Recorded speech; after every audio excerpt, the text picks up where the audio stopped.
Bár süt a nap, hogy élhess, s még mindig forog a föld. Túl sok sebből vérzik már, és lélekben rég összetör. A kusza fellegek közt furcsa kék az ég. Olyan szép lenne tisztán, de egyre csak szürkül a kép. Most kell, hogy lásd, nincsen más választás. Hát akkor csapjunk bele. Hölgyeim és uraim, kedves barátaim, is elhozott benneteket a mai jelentős eseményen. Szól, kezünkben a sorsunk, hát gondol. Mayer Klimavédelmi fotópályázat és kiállítás eredményhirdetése következik. Nagy szeretettel üdvözlöm dr. Juhász Árpádot, a zsűri elnökét.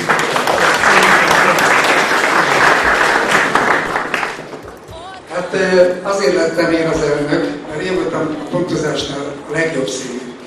Utána 2-3 ponttal mindig magasabb pontszámot adtam egy képre, mint a profik, akik értenek hozzá, és a jó színűségem avatott elnökké. Örülök, hogy a képek között olyan képek vannak, egy bizonyos százalékban, amelyek egyszerűen a természetnek a hangulatát, az atmoszféráját adják vissza. Nekem az az érzésem, hogy a természetfotók nagyon határozottan rólunk szólnak, annak ellenére, hogy rendszerint nem vagyunk rajta a képen. Nekem is le kellett fordítanom magamnak az, hogy mi a jelentősége a pályázatnak, a fotóknak, vagy hogy én hogy értelmezem azt, hogy ez innováció. Úgy gondolom, hogy az igazi innováció az, amikor a technológiában megtalálod azt a módot, hogy a beavatkozásod legyen minimális. Ezt a bizonyos applikációt meg akarjátok ismerni, amelynek ugye az a célja, hogyha nem tudsz ide eljönni, attól még az okostelefonodon keresztül megtekintheted a kiállítást.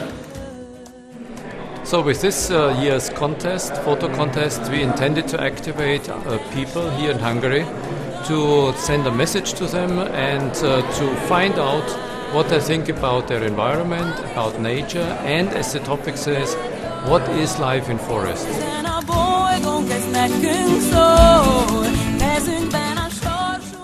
This is very important that others take up the message and learn about it, and this is then a kind of education process with a very high efficiency. Now we had to make the contest, of course, very attractive and also to add some new elements to it.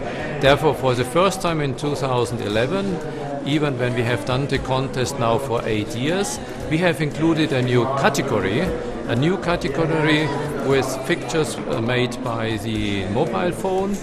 We have also included another category to have a 3D dimension photo with a new technology.